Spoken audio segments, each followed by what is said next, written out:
आज हम पढ़ेंगे कमेंसलिज्म एंड ग्रेजिंग के बारे में। और अगर हम बात करें कमेंसलिज्म की कि ये क्या है, तो हम कह रहे हैं कि दो ऑर्गेनिजम्स के दरमियान वो रिलेशनशिप जिसमें एक ऑर्गेनिज्म को फायदा होता है और जो दूसरा ऑर्गेनिज्म है उसको ना कोई फायदा होगा ना नुकसान होगा।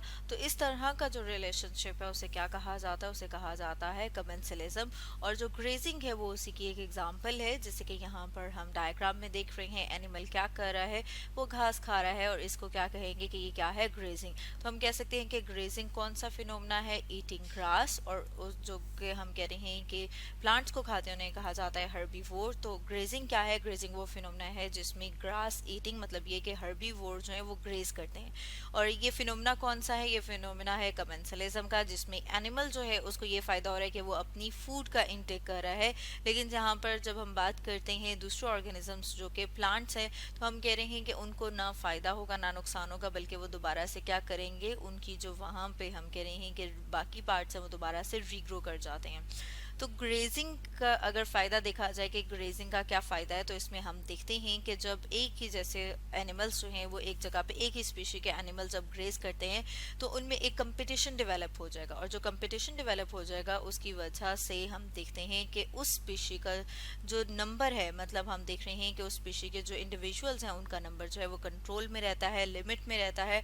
और इसी तरह से उस कम्युनिटी में जो बाकी स्पीशीज हैं उनका नंबर इंक्रीज होता है। तो ग्रेजिंग की वजह से क्या होता है? एक कंपटीशन डेवलप हो जाएगा। और उस कंपटीशन के डेवलप होने की वजह से, फॉर एग्जांपल अगर हम काऊ की बात करें, गोट की बात करें, शीप की मतलब बकरियां या भेड़ें, या फिर हम एक बात करें तो उसमें हम देखते हैं कि अगर सिर्फ और सिर्फ वहां पर क्या है, शीप हैं, अगर सिर्फ और सिर्फ वहां पर भेड़ें मौजूद हैं, तो फिर क्या होगा कि वो एक ही किस्म के प्लांट्स खाएंगी, तो उनके दरमियान कंपटीशन डेवलप हो जाएगा। और कंपटीशन जब डेवलप होता है तो उसकी वजह से हम देखते हैं कि सेम स्पीशी के इंडिविजुअल का नंबर जो है वो बहुत ज़्यादा इंक्रीज नहीं होता और बाकी स्पीशीज जो हैं वो भी उनका नंबर इंक्रीज होता है। इसी तरह से अगर हम कुछ इंपॉर्टेंट ग्रेजर्स की बात कर लें तो वो कौन कौन से हैं, उसमें हम देखते हैं कैटल है, शीप है, हॉर्सेस हैं और रैबिट। ये क्या है? हर्बीवोर और ग्रेजर्स हैं। इसके साथ साथ अगर हम देखें तो हम देखते हैं जो ग्रास लैंड है वो एक नेचुरल हैबिटेट है इन एनिमल्स के लिए जहाँ से ये ग्रेजिंग करते हैं। इसके साथ साथ हम देखते हैं कि कुछ प्लांट स्पीशीज जो है वो ज़्यादा इफेक्ट होती हैं ग्रेजिंग से और कुछ जो है वो टॉलरेट कर सकती है। और उसमें हम देखते हैं कि ग्रासेस जो हैं वो टॉलरेट कर सकती हैं ग्रेजिंग को, क्योंकि इनमें ये एबिलिटी होती है कि दोबारा से रीग्रो कर सकती है। मतलब जब एनिमल्स इन्हें खाते हैं ऊपर से, तो फिर इसके जो लीव्स हैं हम देखते हैं कि वो दोबारा से रीग्रो कर जाते हैं। अब अगर हम ग्रेजिंग की बात करें तो अगर हम देखें कि मॉडरेट ग्रेजिंग है तो उसकी वजह से जो जो बेनिफिट्स होते हैं, जो जो फायदे होते हैं, अगर हम उनको वन बाय वन डिस्कस करें तो हम सबसे पहले बात ही कर लेते हैं कि उसकी वजह से जो ग्रासलैंड इकोसिस्टम है वो मेंटेन रहता है। और वो किस तरह से मेंटेन रहता है? क्योंकि यहाँ पर हम देखते हैं कि by destroying the competitors like जो ट्री सीडलिंग्स हैं वो उस तरह से ग्रो नहीं कर पाते और इसकी वजह से एक जो इकोसिस्टम है, जो ग्रासलैंड इकोसिस्टम है, वो मेंटेन रहता है। अगर हम सेकंड की बात करें कि वो सेकंड क्या है, तो हम देख रहे हैं कि वो इम्प्रूव कर प्रोड्यूसर्स की क्वालिटी जो है वो इम्प्रूव होती है। मतलब ये कि जो मॉडरेट ग्रेजिंग है वो इम्प्रूव करती है क्वालिटी ऑफ प्रोड्यूसर्स। और प्रोड्यूसर्स के लिए कहा जाता है प्लांट्स को, क्यों? क्योंकि वो अपनी फूड को खुद प्रिपेयर कर सकते हैं। अब अगर ये तो हमने बात की कि मॉडरेट ग्रेजिंग है, लेकिन अगर ओवर ग्रेजिंग हो, नॉर्मल से ज़्यादा ग्रेजिंग हो जाए, तो फिर उसकी वजह से क्या होगा? उसमें हम देखते हैं कि मॉडरेट ग्रेजिंग में तो हमने देखा कि जो बेनिफिट्स हैं, फ़ायदे हैं वो होंगे। लेकिन जब हम ओवर ग्रेजिंग की बात करते हैं तो ओवर ग्रेजिंग में हम देखते हैं कि प्लांट्स की ओवर ग्रेजिंग की वजह से सॉइल में वाटर कंटेंट ज़्यादा हो जाएगा। और इसकी वजह से हम देखते हैं कि जब यहाँ पर हमने बात की थी कि हर्ब्स की या ग्रासेस की, तो ग्रासेस जो है वो कम हो जाएंगे। जब ग्रासेस कम हो जाएंगे तो जो वुडी प्लांट्स हैं उनका नंबर इंक्रीज कर जाएगा और ग्रास लैंड जो है वो डिस्ट्रॉय हो जाएगी। इसी तरह से हम देखते हैं कि ओवर ग्रेजिंग जो है वो इनकरेज करती है कुछ स्पेशीज को जिनका ग्रोथ रेट स्लो होता है। इसके साथ साथ हम देखते हैं कि ओवर ग्रेजिंग में जो पैलेटेबल स्पीशीज हैं, पैलेटेबल स्पीशीज की बात करें कि वो वाले स्पीशीज प्लांट्स की जो एनिमल को प्लेजेंट इन टेस्ट हैं, उनको मतलब अच्छे टेस्ट पे फील होती हैं, उन्हें कहते हैं कि वो कौन सी हैं, वो पैलेटेबल। जैसे कि अगर हम कहेंगे कि वो वाले प्लांट्स जो कि सॉफ्ट हैं और उनको खाने में आसानी होती है, तो वो वाली स्पीशीज़ या वो वाले प्लांट्स जो हैं वो डिसअपियर हो जाएंगे ओवर ग्रेजिंग की वजह से। तो जो पीछे बचेंगे वो कौन से होंगे, वो अनपैलेटेबल स्पीशीज़। अब ये जो अनपैलेटेबल स्पीशीज़ हैं या फिर डेजर्ट श्रब हैं, इनका जब नंबर इंक्रीज कर जाएगा तो वो जो ग्रास लैंड इकोसिस्टम है वो किस में चेंज हो जाएगा, वो चेंज हो जाएगा एक डेजर्ट में।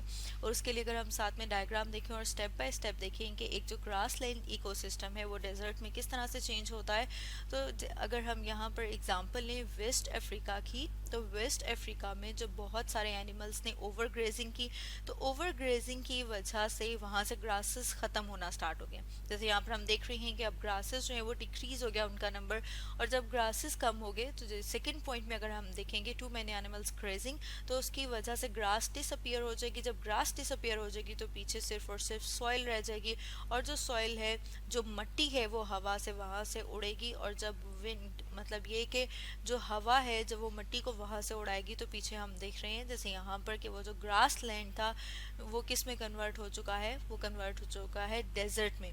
अब इसके अलावा अगर हम एक और बात करें ट्रैम्पलिंग की, ट्रैम्पलिंग कहा जाता है कि चलने को, या फिर हम कहते हैं जब हैवी स्टेप उठाए जाते हैं या फिर किसी चीज़ को क्रश कर देने को। तो जब हम देखते हैं बहुत सारे एनिमल्स, जैसे यहाँ पर हम देख रहे हैं, जब वो चलेंगे मतलब ये कि ट्रैम्पलिंग होगी, तो उनके ट्रैम्पलिंग की वजह से जो सॉइल वो कॉम्पैक्ट हो जाएगी, और वहाँ पर हम देखते हैं कि जो शॉर्ट बॉन्ड्स हैं वो बन जाएंगे। अब शॉर्ट बॉन्ड्स की बात करें कि ये क्या है, तो उसके लिए हम साथ में एक डायग्राम देख लेते हैं। शॉर्ट बॉन्ड्स कहा जाता है कि ये जो ट्रफ है, या फिर हम कहते हैं कि ज़मीन का सॉइल का वो वाला हिस्सा जहाँ पर ग्रास और उसके साथ थोड़ी सी उसकी जो रूट्स हैं वो प्रेजेंट है। जैसे यहाँ पर हम देख रहे हैं कि ये क्या है, ये सॉर्ट है या ट्रफ है ग्रास का।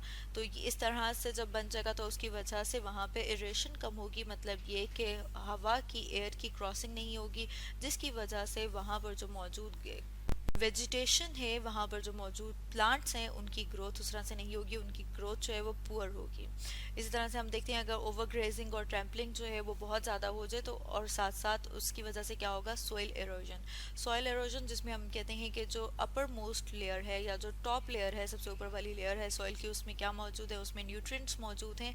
तो यहाँ पर हम देख रहे हैं कि एयर की वजह से या विंड की वजह से वहाँ से वो रिमूव होना स्टार्ट हो जाएगी, जिसे कहेंगे सॉइल एरोजन। और ओवर ग्रेजिंग की वजह से या ट्रैम्पलिंग की वजह से जो फाइनल रिजल्ट आता है, जैसे यहाँ पर हम डायग्राम में देख रहे हैं कि वो जो ग्रास लैंड इकोसिस्टम है वो या तो कंप्लीट डेजर्ट में कन्वर्ट हो चुका होगा, या फिर मड फील्ड में, या फिर हम कहते हैं कि वो इरोडेड रॉक स्लोप, स्लोप कहते हैं जो इस तरह से हम देख रहे हैं कि जो नीचे को जा रही है, अगर हम इसको डार्क लाइन से, तो ये क्या है, ये स्लोप है। तो अब अगर हम बात कर लें इसके साथ साथ अंडर ग्रेजिंग की, अभी हमने बात की ओवर ग्रेजिंग की कि अगर नॉर्मल से ज़्यादा ग्रेजिंग हो जाए तो उसकी वजह से क्या इफेक्ट्स होंगे। अब हम अंडर ग्रेजिंग की बात कर लेते हैं कि अगर नॉर्मल से कम ग्रेजिंग हो, मतलब ये कि जितनी ग्रेजिंग होनी चाहिए उतनी नहीं हो रही, उससे कम हो रही है, तो उसकी वजह से हम देखते हैं कि वहाँ पर अनडिज़ायरेबल प्लांट्स के नंबर जो है वो ज़्यादा हो जाएगा। मतलब वो प्लांट्स जो वहाँ पे जिनकी ज़रूरत नहीं है या जो ग्रेजिंग की वजह से उनका नंबर कंट्रोल में था, अब उनका नंबर जो है वो ज़्यादा हो जाएगा। और उसकी वजह से हम देखते हैं कि डेट्राइटिस जो है वो इकट्ठा होना स्टार्ट हो जाता है। मतलब ये कि जो वेस्ट मटीरियल हैं, जो डेब्री हैं, वो वहाँ पर इकट्ठे मतलब वहाँ पर एक्यूमुलेट होना शुरू हो जाएंगे, जमा होना शुरू हो जाएंगे। और जो माइक्रो ऑर्गेनिजम्स है वो उनको उतनी स्पीड के साथ डिकम्पोज नहीं कर पाएगा जितनी स्पीड के साथ वो प्रोड्यूस हो रहे हैं। तो इस वजह से डेब्री जो है वहाँ पर जो डेट्राइटस है उसका हम कह रहे हैं कि क्या हो जाएगी, एक्यूमुलेशन हो जाएगी। और उसकी वजह से जब हम देख रहे हैं कि डेब्री एक्यूमुलेट हो गया है तो जो मिनरल्स हैं वो रिसाइकल नहीं होंगे, और मिनरल्स जो हैं वो लॉकअप रहेंगे उन डेड प्लांट्स में, या फिर हम जो कह रहे हैं कि डेब्री है वहाँ पर होंगे, और मिनरल रिसाइकलिंग कम से कम हो जाएगी। इसके साथ साथ हम देखते हैं कि इकोसिस्टम, जहाँ पर हमने बात की कि लैंड इकोसिस्टम में, ग्रास लैंड इकोसिस्टम पे जब अंडर ग्रेजिंग हो जाएगी तो उसकी वजह से जो वहाँ पर वेस्ट मटेरियल हैं उसकी वजह से वो जो लैंड है वो क्या हो जाती है, वो वल्नरेबल हो जाती है फायर, वो फायर को, आग को बहुत जल्दी पकड़ती है। और आग के लगने की वजह से क्या होगा, एक प्रोसेस जैसे कि हमने ऊपर बात की थी, सॉइल एरोजन। तो स्टूडेंट्स आज हमने डिस्कस किया कमेंसलिज्म, जिसमें हमने फर्दर बात की ग्रेजिंग के बारे में।